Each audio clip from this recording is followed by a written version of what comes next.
안녕하세요. 향기로운 세상을 꿈꾸는 난초바다 정혜영입니다. 여러분은 백만장자가 되고 싶은 게 꿈이고 또 백만장자가 된 사람도 있을 것이고 요즘은 부자 되는 게 굉장히 대세이죠. 그런 이야기가 여기에 쓰여 있네요. 제목은 백만장자 꼬마 천재 이야기. 글 그린 로렌 차일드, 옮긴 김희정님이고요. 출판사는 삐아제 어린이. 저 난초바다 정혜영이 낭독해 드립니다. 뒷면을 볼까요? 허버트 호레이쇼 바틀 밥돈 트렌드 부모님은 매우 사교적인 분이었어요. 사교적인 성격은 나쁜 점은 돈이 아주 많이 든다는 거죠. 허버트 부모님은 나날이 청구서가 쌓여가는 것을 깨닫지 못했어요. 왜냐하면 청구서가 뭔지도 몰랐으니까요. 두 사람은 청구서가 든 봉투를 게임 점수를 기록하는 데 쓰곤 했지요. 밥돈 트렌트 집안에 돈이 떨어졌다는 걸 아는 사람은 밥돈 트렌트 부부 외아들 허버트 뿐이었어요. 드디어 꼬마 천재 허버트가 해결사로 나섰어요. 해결사로 나섰다고 하니 그 해결책을 우리도 알아봐야 되겠죠? 내지는 뱀이 그려져 있고요. 사다리가 그려져 있어요. 그리고 수많은 숫자가 그려져 있죠. 1부터 시작해서 180까지 써져 있어요. 뱀은 지혜를 상징하고 사다리는 오르는데 쓰기도 하지만 또 내려오기도 하잖아요. 이 게임을 해본 사람은 잘 알 거예요. 내지 제목 아래를 볼까요? 풀린 무늬가 있는 카페트가 깔려져 있고 도자기도 있고요. 수상화가 있고 굉장히 잘 사는 모습인 것 같아요. 밥돈 트렌트 부부는 아주 어마어마한 부자였어요. 밥돈 트렌트 부부는 런던에도 호화로운 집을 한 채, 뉴욕에도 최고급 저택을 한 채, 로마에도 웅장한 대리석 집을 한 채 가지고 있었어요. 집이 벌써 3채네요. 두 사람은 여기도 가보고 저기도 가보고 세상에서 여행할 수 있는 곳은 모두 가보았어요. 그리고 살 수 있는 물건이란 물건은 죄다 사보았지요.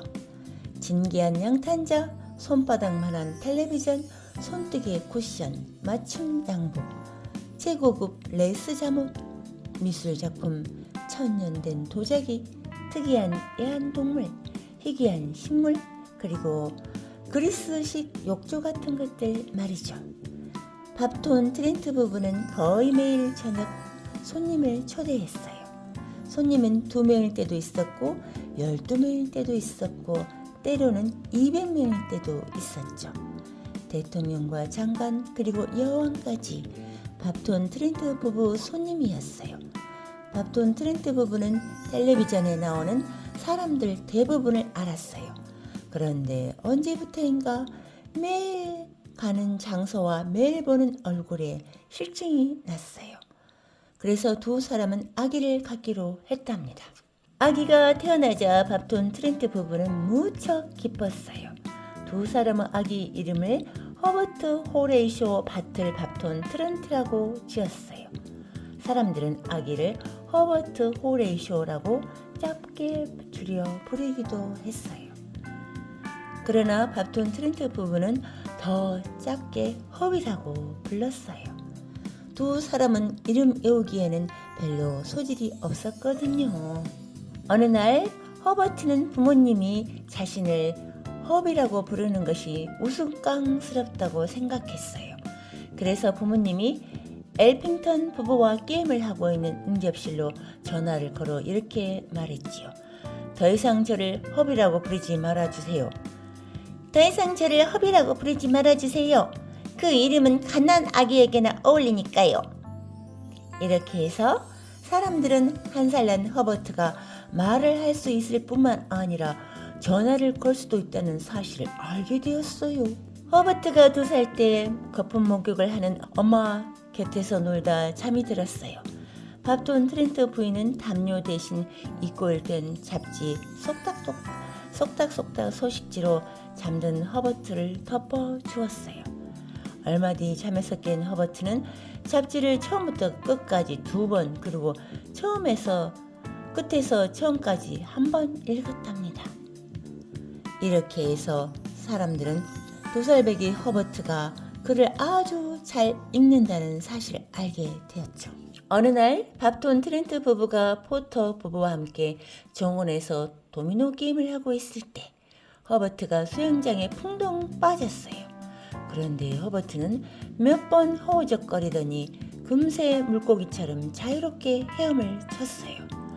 이렇게 해서 사람들은 3살짜리 허버트가 수영선수 못지않게 헤엄을 잘 친다는 사실을 알게 되었죠. 허버트는 거의 모든 일에 천재적인 재능을 보였어요. 단 케이크 굽는 것과 꽃꽂이만 빼고요. 그 2가지 일만은 특별히 노력을 좀 더 해야 했지요. 허버트는 부모님과 함께 게임하는 것을 아주 좋아했어요. 그래서 매일 밤 따뜻한 코코아 한 잔을 들고 계단을 쭉 걸어 내려와서 마파셀로 부인의 대리석 흉상을 지나서 동쪽 건물로 통하는 복도를 따라가다 오른쪽 모퉁이에서 돌아 다시 계단을 한참 올라가면 부모님이 계신 방문 앞에 다다랐어요. 그때쯤이면 코코아는 언제나 차갑게 식어 있었죠. 허버트가 문을 열면 부모님은 의례 잠옷차림으로 호텔 경영 게임을 하고 계셨어요. 밥톤 트렌트 부부는 늘 진짜 돈을 가지고 아주 진지하게 게임을 했어요. 허버트는 부모님과 함께 게임을 하며 식은 코코아를 홀짝홀짝 마셨지요. 담 너머 이웃에는 베르나르 가족이 살고 있었어요. 밥톤 트렌트 부부처럼 베르나르 부부에게도 꼬마 천재인 아들이 하나 있었어요. 그 아이의 이름은 스탠튼 하커트 3세였고 탁구를 무척 좋아했으며 허버트 가장 친한 친구였지요. 스탠튼 역시 허버트만큼이나 똑똑해서 2 아이는 어딜 가나 아마 세상에서 제일 똑똑한 2명의 소년으로 손꼽혔을 거예요. 허버트와 스탠튼은 집안에 마련된 실험실에서 여러 가지 용액을 섞으며 실험하는 걸 아주 좋아했어요. 가끔은 심심풀이로 분수를 더하고 빼고 곱하고 나누는 어려운 계산을 하기도 했어요. 때로는 나트나로 끝말잇기를 하며 시간을 보냈죠.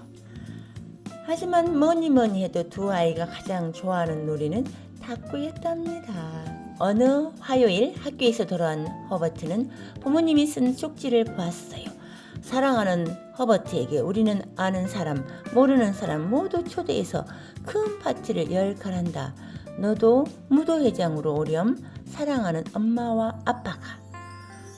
허버트는 파티를 아주 좋아했어요. 허버트 춤솜씨는 대단했거든요. 그런데 예상하지 못했던 일이 일어났어요. 파티가 한창 무르익을 무렵 젤리가 다 떨어졌지 뭐예요. 그건 정말 이상한 일이었죠. 밥톤 트렌트 부부 집에서 뭔가가 다 떨어져 모자란 적은 지금껏 단 한 번도 없었거든요. 다음날 새벽 허버트와 스탠튼은 달을 관찰하러 지붕 위에 올라갔다가 이상한 광경을 보게 되었어요. 집사인 버틀러 씨가 밥톤 트렌트 가문의 13대 조상을 그린 소중한 초성화를 우유 몇 병과 바꾸는 것이었어요. 며칠 뒤 밥톤 트렌트 부부는 버터워스 부부를 저녁 식사에 초대했어요. 모두들 하녀인 마샤가 조개 요리를 가져오길 목 빠지게 기다렸지요. 1시간이 넘도록 텅 빈 식탁에서 음식을 기다리던 밥톤 트렌트 씨가 말했어요. 마샤는 조개를 잡으러 갔나? 허버트는 조용히 자리에 일어나 무슨 일인지 알아보러 갔어요. 부엌에 가보니 집사 버틀러 씨가 딱딱하게 굳은 빵과 치즈를 먹고 있었어요. 버틀러 씨는 요리사가 일을 그만두었다는 소식을 전했어요. 마샤를 비롯해 집안일을 돌보는 사람들도 몇 개월 동안 월급을 받지 못해 모두 떠났다는 거였어요. 버틀러 씨도 내일 아침까지 밀린 월급을 받지 못하면 다른 일자리를 알아보는 수밖에 없다고 했지요. 허버트는 우선 버터워스 부부를 대접하는 문제부터 해결하기로 했어요. 빵을 잘라 치즈를 얹고 오븐에 구워 순식간에 5사람 모고 음식을 만들었어요. 음식 맛은 훌륭했죠. 식사 후 허버트는 방으로 가서 돼지 저금통을 꺼냈어요. 저금통을 거꾸로 들고 흔들자 클립 하나와 먼지 투성이 감기약 하나를 뚝 떨어졌어요. 그것 말고는 아무것도 없었지요. 허버트는 밥톤 트렌트 집안이 기울어가고 있음을 깨달았어요. 다시 말하자면 한 푼도 없었던 거죠.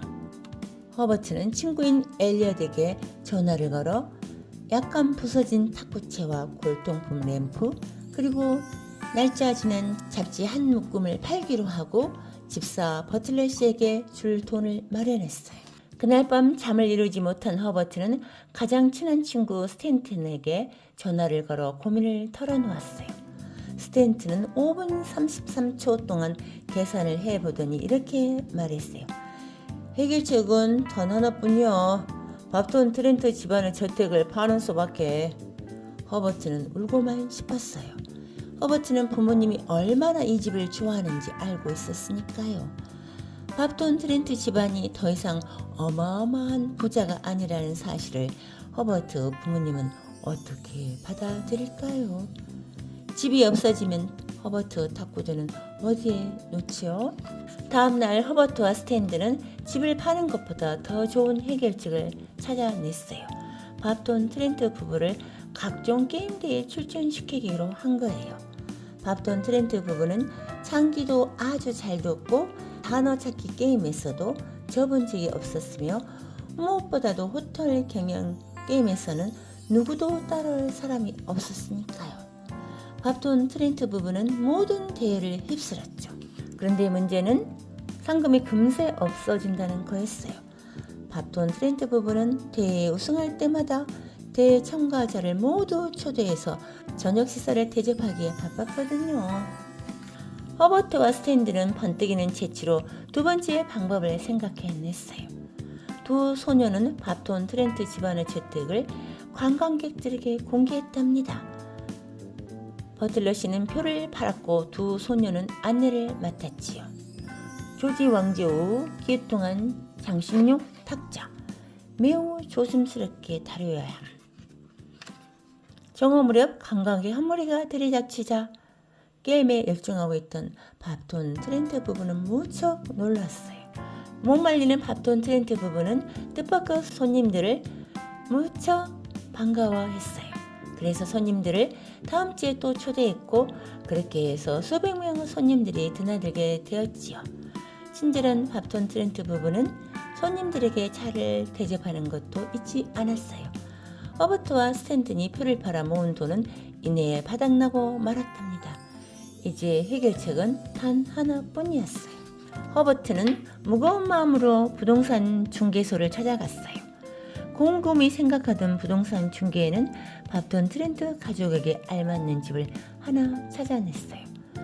해파리 아파트라니 이름도 참 이상했어요. 허버트는 부모님에게 이 불행한 소식을 전하기 위해 터벅터벅 집으로 향했어요. 그런데 웬걸요? 밥톤 트렌트 부부는 새집이 마음에 쏙 들었어요. 무엇보다 전망이 아주 좋았어요. 게다가 이웃집과 다닥다닥 붙어있는 것도 마음에 들었죠.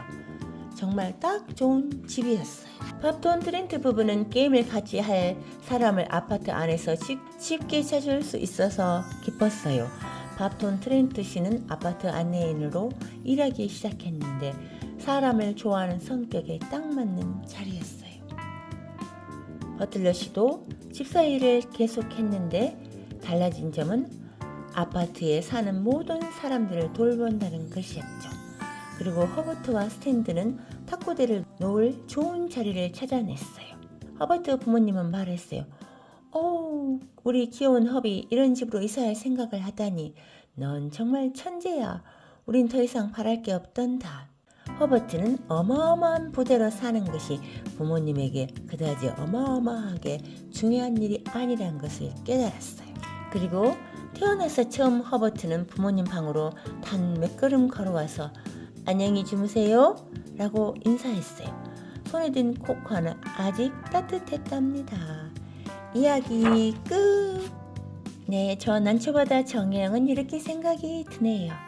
겉으로 보이는 부자, 마음 부자 여러 가지가 있죠. 아껴 쓸 때는 아껴 쓰고 정말 필요할 때는 쓰는 것, 그게 필요하죠. 근데 요즘은 사람들이 남겨 쓰는 거, 빌려서 쓰는 거, 그런 것들을 많이 하죠. 카드가 그렇죠. 체크카드 말고 신용카드 말이에요. 그런 것처럼 우리가 좋은 시절을 그냥 허비하지는 않은지 한번 생각해 볼 필요가 있다고 보네요.